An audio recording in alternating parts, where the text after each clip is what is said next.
myself Deepak Rawal, and today we are going to learn our next chapter, chapter number 9. Name of the chapter is Perimeter and Area. क्या है chapter का नाम? Perimeter and area. तो first of all इसके हम important points समझ लेते हैं, बराबर. इम्पोर्टेंट पॉइंट्स, बराबर. तो चलो स्टार्ट करते हैं विद द फर्स्ट पॉइंट कि भाई पहले पॉइंट में लिखा है व्हाट इज़ पेरीमीटर. भाई पेरीमीटर जो है उसकी डेफिनेशन देनी है. तो हम यहाँ पे सिंपली हम लिख सकते हैं कि भाई perimeter is the length of the boundary of any closed plane figure. कि भाई पेरीमीटर है क्या?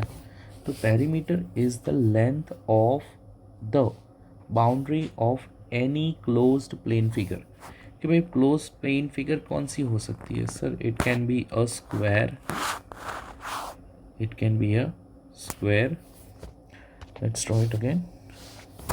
वो क्या हो सकता है? एक स्क्वायर हो सकता है, बराबर. दूसरा वो रेक्टेंगल हो सकता है, वो ट्रायंगल हो सकता है.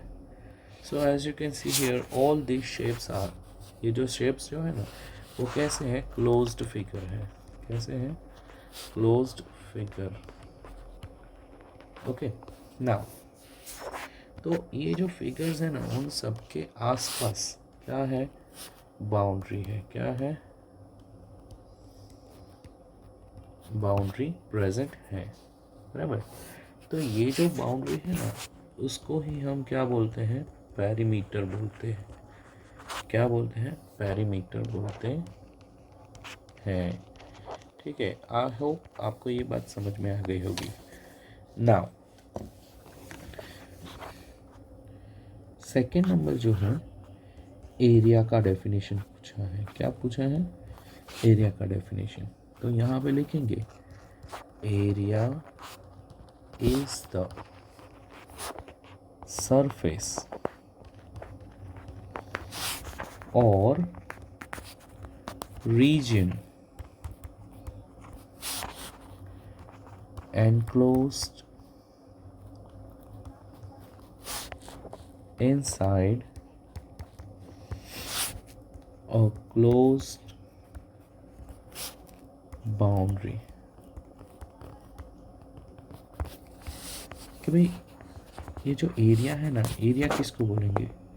तो भाई कोई स्क्वायर है, बराबर, या फिर कोई रेक्टेंगल है, बराबर, या फिर कोई ट्रायंगल है, कोई भी, बराबर. तो उसके अंदर का जो पार्ट है ना, उसके अंदर का जो मैं शेडिंग कर रहा हूँ ना, वो पार्ट को क्या बोलते हैं हम? एंक्लोज्ड पार्ट को क्या बोलते हैं हम? इसको ही हम एरिया बोलते हैं. ये जो शेडेड पोर्शन है ना उसको ही हम क्या बोलते हैं?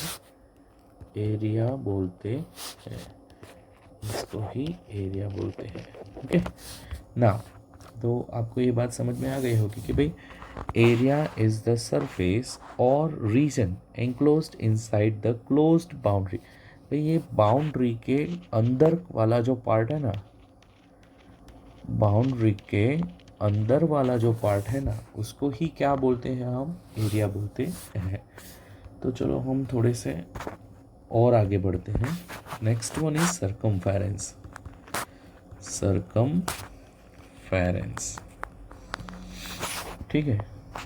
तो सरकमफेरेंस ऑफ द सर्कल लिखा है. तो circumference of the circle is the length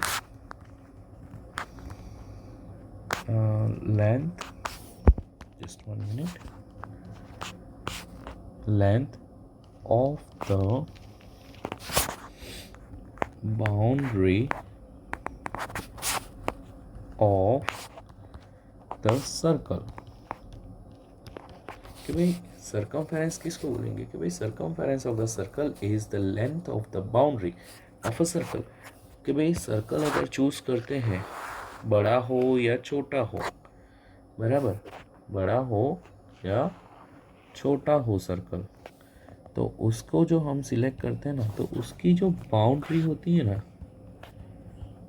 NDARY, उसको ही हम क्या बोलते हैं, सर्कमफेरेंस बोलते हैं. क्या बोलते हैं, सर्कमफेरेंस बोलते हैं. तो इसको ही हम क्या बोलते हैं, सर्कमफेरेंस. ओके, तो ये हुई बात सर्कमफेरेंस की. तो सर इसके अंदर वाला जो शेडेड पोर्शन है उसको हम क्या बोल सकते हैं sir, as it is known as a area. इसको भी हम क्या बोलेंगे, अंदर वाले पार्ट को एरिया ही बोलेंगे. उसके लिए कोई दूसरा नया वर्ड यूज़ नहीं किया गया है. ठीक है, आगे चलते हैं, नेक्स्ट पॉइंट देखते हैं. ठीक है, तो यहाँ पे सारे फॉर्मूलाज देखेंगे. फॉर्मूला, बराबर. तो पहला वाला हमारा फॉर्मूला होगा perimeter of square. Perimeter of square is equal to 4 into side. ये तो सिंपल सा है और सबको आता भी होगा, बट फिर भी उसको एक बार हम लर्न करते हैं विद द फिगर. कि भाई हमने यहाँ पे एक स्क्वायर लिया. क्या लिया, एक स्क्वायर लिया जिसके कितने साइड्स हैं, side 1, side 2, side 3 and side 4. ठीक है, and all of you know that all the sides of square SQUARE is equal. All the sides are of the square. All the sides of the square is equal in length. ठीक है, तो उसका meaning तो ये हुआ कि अगर S1 is equal to 5 centimetre, then S2, S3, S4 ये सारे के सारे कितने के होंगे, 5 सेंटीमीटर, 5 सेंटीमीटर, 5 सेंटीमीटर, बराबर. तो इसका एरिया फाइंड आउट करना तो बहुत इजी हो गया. पेरीमीटर फाइंड आउट करना बहुत इजी हो गया. तो हम लिखेंगे क्या कि भाई perimeter of square is equal to 4 into side. तो हम क्या करेंगे बताएं, इक्वल टू के नीचे इक्वल टू लिखेंगे, 4 के नीचे 4 लिखेंगे, और साइड कितना है हमारा सर, हर एक साइड जो है ना वो 5 सेंटीमीटर का है, तो एक ही बार 5 लिख देते हैं. तो कितना हो जाएगा, 20 सेंटीमीटर हो जाएगा, बराबर. सर इसको और एक तरीके से भी लिख सकते हैं कि भाई perimeter of square is equal to S1 plus S2 plus S3 plus S4 is equal to 5 plus 5 plus 5 plus 5 is equal to, also we will get the same answer, right. Sir एक और तरीका है कि भाई perimeter of square is equal to क्या होगा, सम of all sides, बराबर. तो यहाँ पे सम ऑफ ऑल साइड्स क्या होगा, 5 plus 5 plus 5 plus 5 is equal to 20 centimetre. तो इस तरह से 3 मतलब मैथड्स है, but we use to prefer in 7th standard, we use to prefer this method in 7th standard. हम है ना 7th स्टैंडर्ड में ये मेथड ज़्यादा प्रेफर करते हैं और उसका ही ज़्यादा यूज़ करते हैं. ठीक है, now let's see the next formula. चलो हम दूसरा फॉर्मूला देखते हैं। एंड दूसरा फॉर्मूला जो है ना वो है perimeter of rectangle.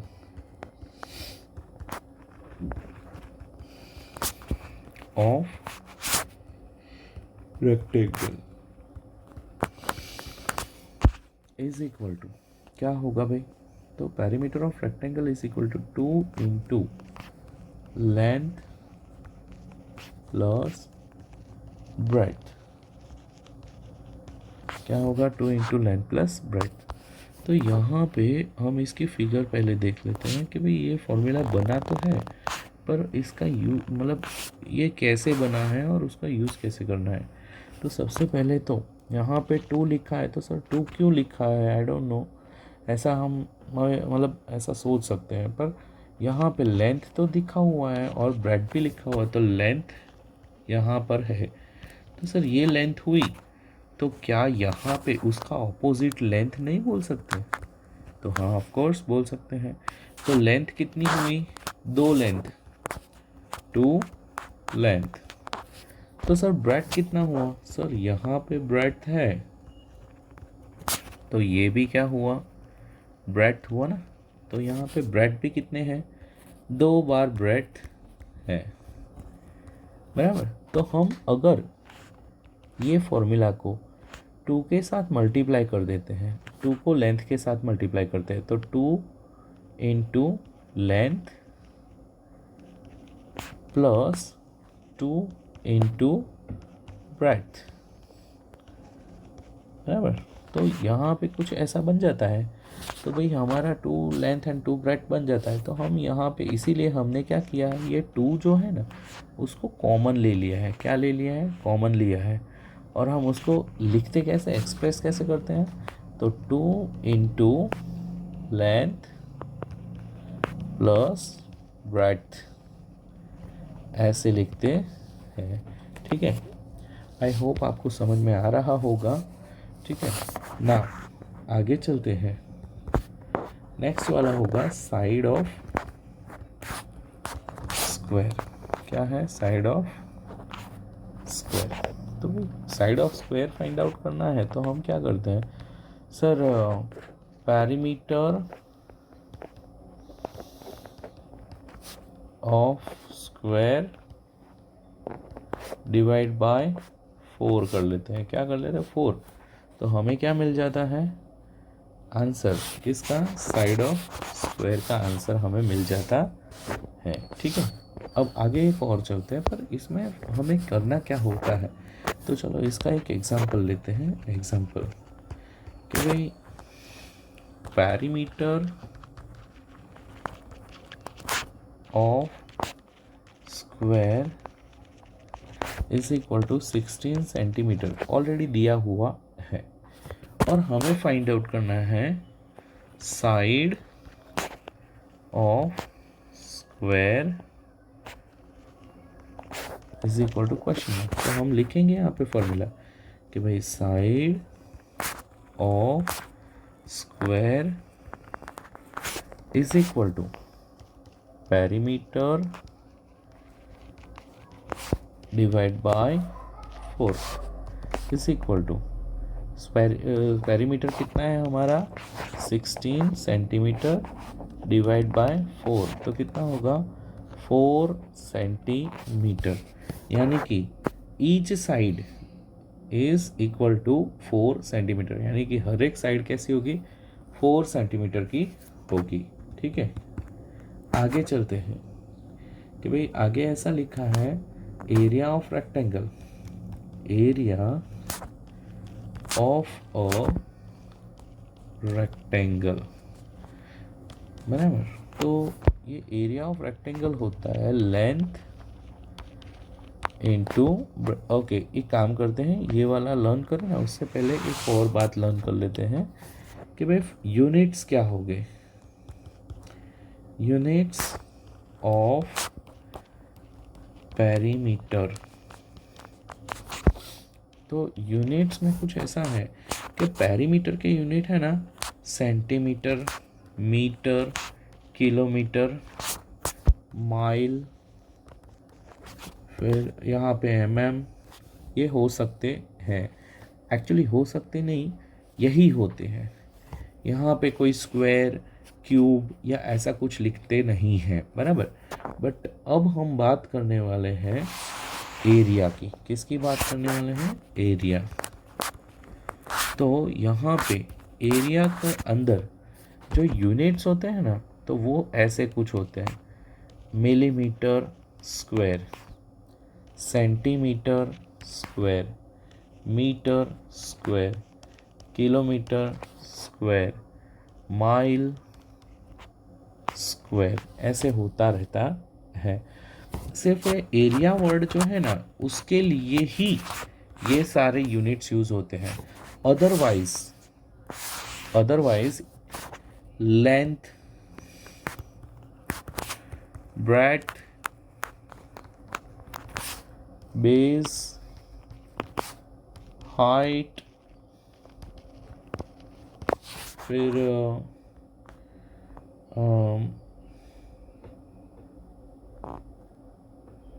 Base, height, perimeter, ये सब के लिए है ना हम क्या यूज़ करते हैं? Millimetre, centimetre, metre, kilometre, mile, ये सब यूज़ करते हैं। बट ये जो स्क्वायर जो है ना, वो सिर्फ कहाँ पे लगता है? सिर्फ और सिर्फ जब भी हमें सिर्फ एरिया फाइंड आउट करना हो। क्या फाइंड आउट करना है? एरिया। सिर्फ और सिर्फ एरिया फाइंड आउट करना हो तो हम ये स्क्वायर लगाते हैं। अदरवाइज कोई भी लेंथ फाइंड आउट करनी हो तो उसके पीछे क्या यूनिट लगाते हैं? Millimetre, centimetre, kilometre, metre and mile. Breadth find out करना हो तो millimetre, centimetre, metre, kilometre and mile. Base find out करना है तो मिलीमीटर। एज इट इज़ हम करते हैं, ठीक है ना। अब आगे बढ़ते हैं एरिया, कि भाई area of rectangle is equal to length multiplied by breadth. क्या फाइंड आउट करते हैं? Length multiply by breadth. अगर मैंने यहाँ पे एक रेक्टेंगल बना लिया, क्या बनाया? रेक्टेंगल, ठीक है। तो ये रेक्टेंगल जो है ना, उसको मैं है ना कुछ टुकड़ों में डिवाइड कर देता हूँ। 1 2 3 4 5 6, 1 2 3, ओके। अब देखो यहाँ पे काउंट करो, 1 2 3 एंड 4, यानी कि टोटल यहाँ पे कितने बॉक्सेस हैं? 4, मतलब है 4 बॉक्सेस। और यहाँ पे काउंट करते हैं 1 2 3 4 5 6, यहाँ पे टोटल कितने हैं? 6 है। अब मुझे क्या करना है? सर ये क्या हुआ? उसका लेंथ हुआ। ये क्या हुआ? हमारा लेंथ हुआ। और इसको क्या बोलते हैं हम? ब्रेड्थ बोलते हैं। क्या बोलते हैं? ब्रेड्थ। तो हमारा लेंथ कितना हुआ यहाँ पे? 6 सेंटीमीटर बोलते थे। क्या बोलते हैं? 6 सेंटीमीटर। और ये क्या होगा? 4 सेंटीमीटर। तो यहाँ पे हम फाइंड आउट क्या कर रहे हैं? एरिया। तो हम सबसे पहले सेंटीमीटर, ये एक्चुअली आपको दिखाने के लिए यहाँ पे मैंने सेंटीमीटर लिखा है। अदरवाइज़ जब भी हम कैलकुलेशन करते हैं तो सेंटीमीटर लिखते नहीं है, पर आपको दिखाने के लिए यहाँ पे मैं क्या करूँगा? Centimetre multiply by centimetre is equal to क्या बन जाएगा? सेंटीमीटर स्क्वायर बन जाएगा। एंड 6 4 सा कितना हो जाएगा? 24 सेंटीमीटर स्क्वायर हो जाएगा, ठीक है। तो ये हुआ आपका फॉर्मूला, बराबर, और उसका यूज़ भी। नाउ नेक्स्ट वाला जो फॉर्मूला है वो है area of, actually length find out करना हो। जब भी हमें लेंथ फाइंड आउट करना हो तो हम कौन सा फॉर्मूला यूज़ करेंगे? तो लेंथ ऑफ स्क्वायर, ये फाइंड आउट करना है। तो हम याद करेंगे कि भाई एरिया ऑफ रेक्टेंगल का फॉर्मूला क्या था? लेंथ इनटू ब्रेड्थ था। पर अब ये वाला जो लेंथ है ना, उसको हम उठा के यहाँ पे लेके आ जाते हैं। तो हमारे पास लेंथ का फ्रेंड कौन है? सर लेंथ का फ्रेंड है ब्रेड्थ। लेंथ का फ्रेंड कौन है? ब्रेथ। तो ब्रेथ कहाँ पे चला जाएगा? नीचे। ब्रेथ कहाँ पे चला जाएगा? नीचे चला जाएगा। और उसके ऑपोजिट में यानी कि LHS में कौन है? तो LHS में एरिया ऑफ रेक्टेंगल है, तो एरिया ऑफ रेक्टेंगल कहाँ पे आ जाएगा? ऊपर आ जाएगा, बराबर। उसी तरह से similar method we can use for to find the breadth of square is equal to, यहाँ पे सेम टू सेम। सर अगर ब्रेथ फाइंड आउट कर रहे हैं हम, अगर हम ब्रेथ फाइंड आउट कर रहे हैं तो हमें क्या करना पड़ेगा? लेंथ जो है ना उसको हमें कहाँ पे रखना पड़ेगा? नीचे। और एरिया ऑफ रेक्टेंगल कहाँ पे जाएगा? ऊपर चला जाएगा, बराबर। तो हम इजीली हम क्या फाइंड आउट कर सकते हैं? लेंथ एंड ब्रेथ को फाइंड आउट कर सकते हैं।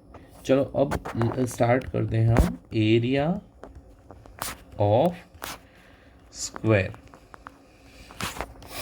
इज इक्वल टू क्या होगा? Sir area of square is equal to side into side. क्यों भाई, ऐसा क्यों? क्योंकि हम सबको पता है कि भाई कोई भी स्क्वायर होता है ना उसके साइड कैसे होते हैं? तो सर सिमिलर होते हैं, इक्वल लेंथ वाले होते हैं।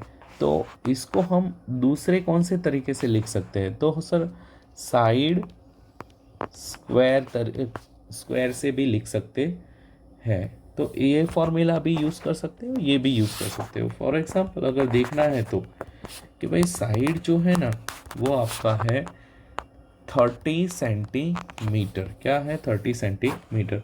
And you have to find area, कि भाई आपको एरिया फाइंड आउट करना है कि भाई area of square is equal to side into side. तो क्या हो जाएगा? 30 इंटू 30 हो जाएगा, यानी कि ये वाला एक ज़ीरो, ये वाला एक ज़ीरो, 2 ज़ीरो हो गए। 3 3 ज़ा 9, क्या हो गया? सेंटीमीटर स्क्वायर हो गया। तो एज यू नो दैट मैंने पहले भी बोला था, जब भी हम कैलकुलेशन करते हैं तो हम यूनिट लिखते नहीं हैं नंबर के साथ में, पर उसका जब आंसर आ जाता है ना तो हमें कंपल्सरीली यूनिट लिखना पड़ता है। ठीक है, नाउ आगे बढ़ते हैं कि भाई एरिया ऑफ पैरेललोग्राम बराबर is equal to base into height. क्या है? Base into height. कैसे? तो सबसे पहले तो पैरेललोग्राम ड्रॉ करते हैं। ठीक है, ये हो गया हमारा पैरेललोग्राम रेडी, बराबर। अब पैरेललोग्राम जो है ना उसमें ये जो है ना ए लेते हैं, बी लेते हैं, सी लेते हैं, डी लेते हैं। तो ये ए बी जो है ना उसको ही हम क्या बोलते हैं? बेस बोलते हैं। क्या बोलते हैं? बेस बोलते हैं। बट ये जो डी वर्टेक्स है उधर से जो लंबी वाली सीधी लाइन जो खींचते हैं 90 डिग्री वाली, वो ही लाइन को हम क्या बोलते हैं? हम हाइट बोलते हैं। क्या बोलते हैं? हाइट बोलते हैं। ठीक है, और ये हाइट को हम दूसरा वर्ड है अल्टीट्यूड। क्या है? अल्टीट्यूड भी बोल सकते हैं। आई होप आपको ये बात समझ में आ गई होगी। ठीक है, तो ये वाला क्या होगा? बेस होगा, और ये वाला क्या होगा? आपका हाइट होगा। ठीक है, तो एरिया ऑफ पैरेललोग्राम का फॉर्मूला क्या होगा? Base into height. क्या होगा? Base into height. अब एरिया ऑफ ट्राइंगल देखते हैं। क्या वो देखते हैं? Area of triangle is equal to 1/2 into base into height. क्या है? 1/2 इंटू बेस इंटू हाइट। पर इसका फॉर्मूला बना कैसे? तो यहाँ पे आ जाओ, चलो देखते हैं कि भाई ये क्या है? आपका पैरेललोग्राम है। राइट ना अगर ये आपका पैरेललोग्राम है और मैं अगर यहाँ पे ऐसे एक डायगोनल बना लेता हूँ, बराबर। तो हमारा एक पैरेललोग्राम था वो कितने ट्राइंगल में कन्वर्ट हो गया? तो सर ये पहला वाला ट्राइंगल और ये दूसरा वाला ट्राइंगल, ठीक है। अब ये पहला वाला ट्राइंगल है उसके पास भी बेस है और दूसरा वाला है उसके पास भी बेस है। पर अब हाइट की बात करते हैं तो ये वर्टेक्स को सीधा नीचे खींचते हैं 90 डिग्री पे। तो ये क्या बना लेता है? अल्टीट्यूड और हाइट बना लेता है। क्या बना लेता है? हाइट बना लेता है। और ये बेस तो ऑलरेडी पहले से प्रेजेंट है ही, बराबर। पर कंडीशन क्या है कि भाई दोनों में से कोई एक ही ले सकते हैं, दोनों ट्राइंगल में से कोई एक ही ले सकते हैं। तो पूरा पैरेललोग्राम था उसको हमने क्या कर दिया? आधा कर दिया। क्या कर दिया? आधा। इसलिए हम आधे पैरेललोग्राम को क्या लिखते हैं? 1/2 लिखते हैं। अब उसके बाद तो हमें बेस तो पता ही है तो हमने बेस भी लिखा। उसके बाद हमने एक वर्टेक्स से एक लाइन ड्रॉ करी जिसको हमने क्या नाम दिया? अल्टीट्यूड या फिर हाइट, तो ये भी हमने लिखा। तो इस तरह से area of triangle is equal to 1/2 multiplied by base into height लिखते हैं, ठीक है। ओके, आई होप आपको ये समझ में आ गया होगा, ठीक है। तो आगे चलते हैं। Circumference of circle. Circumference of circle is equal to 2πr। क्या है? 2πr। Circumference of circle is equal to 2πr। और ये जो 2πr जो है ना उसका फॉर्मूला अगर हम अच्छे से समझना चाहें ना तो कुछ ऐसे समझ सकते हैं। कैसे? तो भाई मान लो कि ये आपका सर्कल है, ठीक है। एक सर्कल जो है ना वो हम रेडियस के लिए रखते हैं, दूसरा जो सर्कल है वो हम डायमीटर के लिए रखते हैं, बराबर। तो चलो लर्न करते हैं कि भाई एज यू नो दैट कोई भी सर्कल होते हैं ना तो उसका ये पॉइंट से लेके ये पॉइंट यानी कि इसको नाम देते हैं ए, इसको नाम देते हैं बी। तो और ये होता है ओ जिसको हम बोलते हैं centre of the circle O. अब यहाँ से यहाँ पे लंबी लाइन होती है तो उसको क्या बोलते हैं? R1। R1 stands for radius 1। क्या होता है? रेडियस 1। तो यहाँ पे एक सर्कल के अंदर ये R1 यानी कि OA जो है वो R1 है एंड OB जो है ना वो R2। ये क्या हुआ हमारा? दूसरा रेडियस 2, बराबर। इसीलिए हम अगर 2πr लिखते हैं तो यहाँ पे रेडियस कितने होते हैं? 2 रेडियस होते हैं। कितने रेडियस होते हैं? 2 रेडियस होते हैं। इसलिए हम क्या लिखते हैं? 2πr। पर यहाँ पे सीधा एक ही डायमीटर होता है। क्या होता है? डायमीटर, जो ए से लेके बी तक का होता है जिसको हम क्या बोलते हैं? डायमीटर बोलते हैं। क्या बोलते हैं? डायामीटर, ठीक है। अब ये जो डायमीटर तो हो गया तो इसका फॉर्मूला क्या होगा? तो हम इसका फॉर्मूला यहाँ पे लिखते हैं सरकमफेरेंस